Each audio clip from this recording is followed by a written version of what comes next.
All right, so you guys have a quiz on Monday. Let's get you ready for it so you can ace that quiz.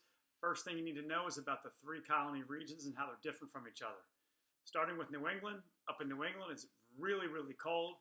You also have lots of hard, rocky soil. In fact, my brother lives up in Maine, and that crazy guy goes surfing in a wetsuit in the wintertime, even though you have feet upon feet of snow piled up in New England. With that weather, you can't have plantation farming, so they have lots of shipbuilding. Shipbuilding is their main economy in New England, especially in the 13 original English colonies in that time period. The middle colonies, you have lots of harbors and bays. You have Philadelphia and New York and places like that. So they're going to have a reliance on trade for their economy in the middle colonies. And so it's shipbuilding in New England, trade in the middle colonies. And in the southern colonies, you have really warm weather. We live in the south here in Maryland. It was really hot this past summer. We remember that, right? Even in September. Plus, you have lots of wide marshes and flat plains. So in the south, you're going to have an opportunity to have plantation farming where you're going to cultivate those wide marshes and flat plains with that warm weather, and you're going to be able to grow lots of crops on acres and acres of land.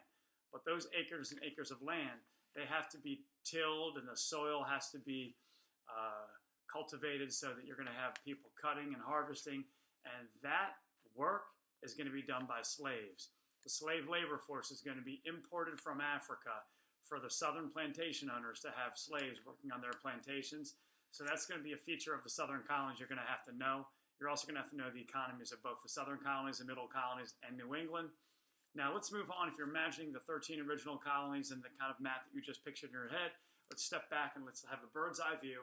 And let's look a little bit bigger at the Atlantic Ocean. And you have England, and you have the 13 colonies, and you have Africa. So you have Europe, you have North America, and you have Africa. You have three continents involved in what's called the triangle trade, okay? We already talked about African slaves being imported into the 13 colonies, but you also have England is going to be having a trade network with the colonies themselves. England is going to want to import raw materials from the 13 colonies, and they're going to export manufactured goods to the 13 colonies. That's a system that's called mercantilism, where England imports raw materials from the 13 colonies that don't cost a lot of money, the tobacco and the timber and the beaver pelts. They're going to import them in raw forms, and then they're going to process them in England. They're going to make them into manufactured products. They're going to make nice furniture. They're going to make cigarettes or some kind of tobacco product, and they're also going to make hats out of the beaver pelts. And they're going to sell a lot of those manufactured goods back to the 13 colonies for a very high price. And that system of mercantilism benefits England. England gets the favorable balance of trade.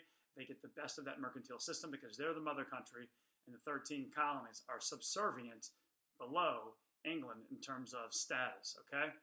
Now, as we know, Africa was going to be exporting slaves to the 13 original colonies. They're also exporting slaves to the Caribbean. And so the multifaceted part of that trade network is going to benefit England the most. But there's also going to be how England deals with what other, perhaps, wishes the colony might have. So, for instance, the 13 colonies might not want to sell to only England. They might want to export to maybe France or maybe to Spain or maybe Portugal. England is not going to allow that. They're going to have what's called the Navigation Acts that they're going to put on the 13 colonies, preventing the 13 colonies from trading with any other potential markets besides England. Now, that's a control thing. England's obviously controlling the whole trade system of the Triangle Network with the mercantile system.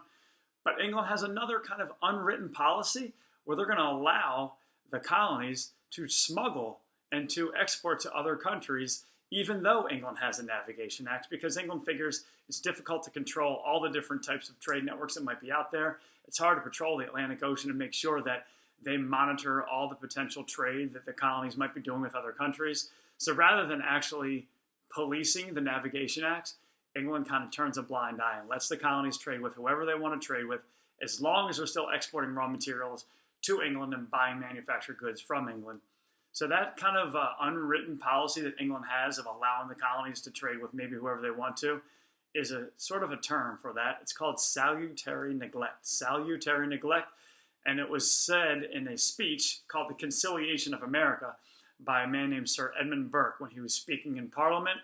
And he was speaking after salutary neglect had already been in effect, where England was basically letting the colonies do whatever they wanted, for the most part, in terms of trading with other people and smuggling goods to other countries. In fact, salutary neglect can be thought of as also applying to taxes that England would have had on the colonies, such as the Sugar Act of 1733, where colonists were supposed to be paying tax on imported sugar from the Caribbean.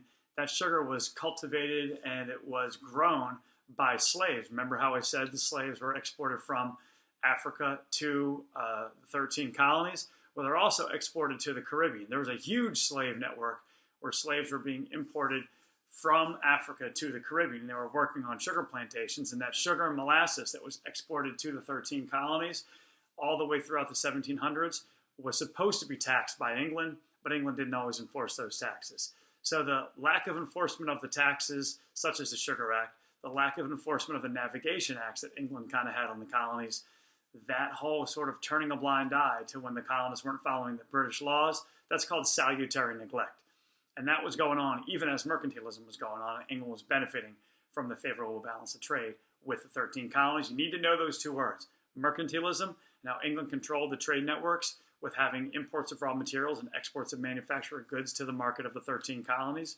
And you also have to know salutary neglect, where England was allowing the colonies to kind of get away with not always following the British laws.